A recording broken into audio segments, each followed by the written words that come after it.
A'udhu billahi minash shaitanir rajim. Bismillahir rahmanir rahim. Hello viewers, today we are going to talk about the development of aggression in psychosocial development of child. And we are specifically talking about origins of aggression in infancy. And it is depending on the child, in which family that child is rearing up, and that is based on distributed family dynamics.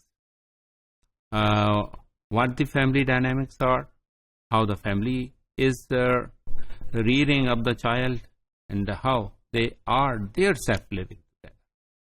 اس میں parental involvement influence کرتی ہے، اور high aggression trajectories یعنی اور بہت سارے ایسے عوامل ہیں جو والدین کے ساتھ منسلک ہوتے ہیں. ان کا لہجہ، ان کا اپنا مزاج، ان کا انٹریکشن اور سٹائل اور بہت ساری چیزیں جو ہے نا اس پر اثر انداز ہوتی ہیں. اور اس میں ہم دیکھتے ہیں کہ میٹرنل ایج کاؤنٹ کرتی ہے، اور اس میں یہ ہے کہ ڈیورنگ دی پریگننسی کس طرح کے حالات واقعات فیملی کے اندر نمودار ہوتے ہیں. اگر سٹریسفل کنڈیشنز ہوں، فیملی کانفلکٹس ہوں، پرابلمس ہوں، اور ان کا آپس میں جو انٹریکشن ہے وہ اگر سٹریسفل ہو تو اس کے اثرات بچے کی انفینسی کے دوران اس پر منتقل ہوتے ہیں اور اس کا ایگریشن ایکسیڈ کرتا ہے. اور اس میں ہم یہ دیکھ رہے ہیں کہ پیرنٹل کیریکٹرسٹکس اور پیرنٹنگ اسٹائل یا پریکٹس جو ہے نا وہ ڈپینڈ کر رہی ہے کہ وہ کس طرح سے ہے، اور اس کے اثرات بچے پر اسی طرح سے مرتب ہوتے ہیں. مثلا میٹرنل اینٹی سوشل بیہیویئر ہے. اینٹی سوشل سے مراد یہ ہے کہ وہ الگ تھلگ رہ رہی ہے اور اس کا کسی دوسرے فرد کے ساتھ انٹریکشن نہیں ہے، اگر ہے بھی تو وہ کوئی اتنا مثبت نہیں ہے. اور اسی طرح اس کی ہسٹری اس طرح سے ہے کہ اس کا ہمیشہ دوسرے لوگوں کے ساتھ اچھا برتاؤ نہیں ہے. اچھے سے مراد یہ ہے کہ سخت برتاؤ ہے، الفاظ کا سخت استعمال کرنا، اسی طرح فزیکل اگریشن ہے، اور اسی طرح ریفلیکشن ہے ٹورڈز ادر سچویشنز. اور اسی طرح جو فادر کا اینٹی سوشل بیہیویئر ہے وہ یقیناً اس میں اثر انداز ہوتا ہے. اور اسی طرح جو پیرنٹل کانفلکٹس ہیں آپس میں، جو ان کے لڑائیاں جھگڑے، اور اسی طرح کی بلکہ اس میں یہ بھی ہے کہ جو فزیکل اگریشن ہے جو آپس میں وہ شو اپ کرتے ہیں، اس کے اثرات بچے پر مرتب ہوتے ہیں. یعنی ہائی ساؤنڈس، ہائی تھریٹس بچے کے لیے وہ ذہنی طور پر بڑی شاکنگ ہوتی ہے، اور اس شاکس کے نتیجے میں جو ہارمونز ریلیز ہوتے ہیں یا ڈیولپ ہوتے ہیں وہ ایگریشن کی طرف لیڈنگ ہوتے ہیں.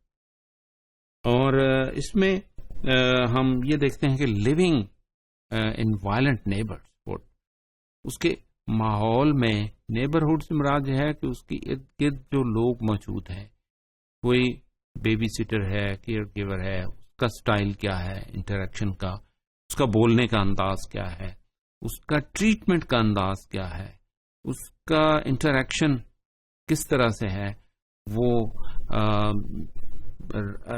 she is rushing towards that behavior, that particular child. تو ایسی صورت میں وہ جو بیہیویئر ہے وہ بچے کے اگریشن پر اثر انداز ہوتا ہے.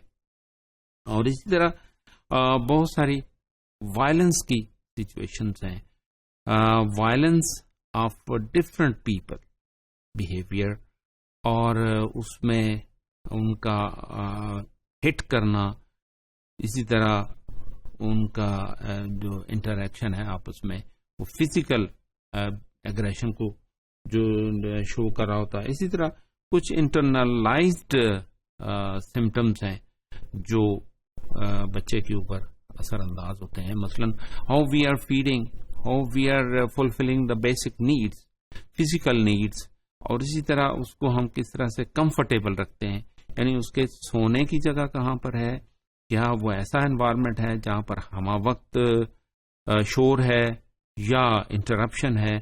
تو ایسی صورت میں اس کا بیہیویئر اگریسو ہو سکتا ہے. اور پھر یہ ہے کہ سونے کا سٹائل کس طرح سے ہے, اس کا یعنی جو باڈی پوسچر ہے وہ کس طرح سے ہے. یہ ساری چیزیں جو ہے نا وہ مل کر اس کے بیہیویئر, اگریسو بیہیویئر پر اثر انداز ہوتی ہیں.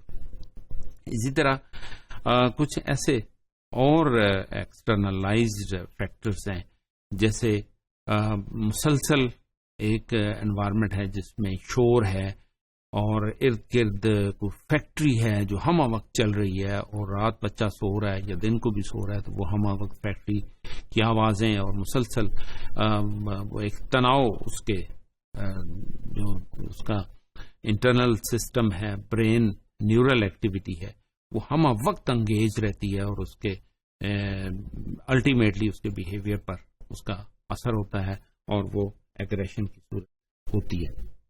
اسی طرح ایک بڑا امپورٹنٹ آسپیکٹ ہے اٹیچمنٹ ریلیشن شپ ہے, اور اس میں ہم دیکھتے ہیں کہ اٹیچمنٹ جو ہے نا وہ ہے فریکوینٹ ریلیف اور immediate relief to the child, جب اسے اس کی ضرورت ہو اور اس کی وہ ضرورت پوری ہو, اور جب اس کی چونکہ اٹیچمنٹ اس فنکشن سے ہو جاتی ہے, مثلا ماں اس کے لیے اہتمام کرتی ہے اس کے کھانے پینے کا, اس کی باقی سوشل نیڈس کو فلفل کرنے کا, اور جب وہ اٹیچمنٹ فلفل ہوتی رہے, اس کا تسلسل قائم رہے, تو اس میں پھر یہ کہ اسموتھ فنکشننگ آف بیہیویئر رہے گی.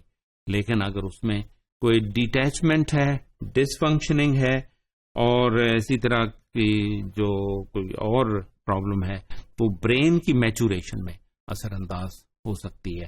یعنی برین کی ایکٹیویٹی جو ہے نا وہ کنیکٹڈ ہے ود دا اٹیچمنٹ ریلیشن شپ. اسی طرح کچھ ایسی ایکٹیویٹیز ہیں جو نیورل ایکٹیویٹی کو ایکسلریٹ کرتی ہیں.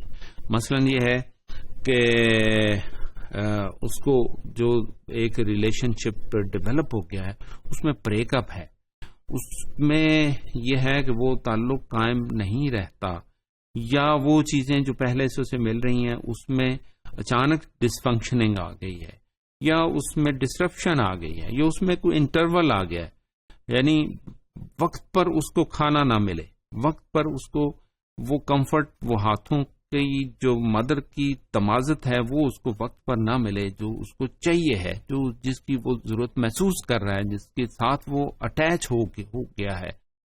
اور اگر اس میں کوئی تبدیلی آتی, اس میں گیپ آتا ہے, تو یہ چیز جو ہے نا وہ بچے کی نیورل ایکٹیویٹی پر اثر انداز ہوتی ہے, اور اس کے جو سینپٹک کنیکشنز ہیں وہ ڈسٹرب ہوتے ہیں, اور اس میں نیورل ایکٹیویٹی ڈسٹارٹ ہوتی ہے, اور اس کا اثر جو ہے نا وہ اس کے الٹیمیٹلی برین پر ہوتا ہے. اسی طرح بہت ساری نیگلیکٹفل سچویشنز ہیں, یعنی وہ بچہ روئے جا رہا ہے اور اس کو ریلیف نہیں مل رہا. اب اس ریزن کو معلوم کیا جائے کہ why the child is going to weep out continuously, اس ریلیف کو اگر انشور کیا جائے اور بر وقت اس کا ریلیف ملے تو اس کی اٹیچمنٹ قائم رہتی ہے. ادروائز یہ ہے کہ اس کا پروننگ ایفیکٹ ہوتا ہے, یعنی اس کے لیے پھر یہ ہے کہ ایک نئی چیز ڈیولپ ہوتی ہے, اور وہ نئی چیز جو ہے نا وہ بیہیویئر میں ایگریشن کی صورت ہو سکتی ہے.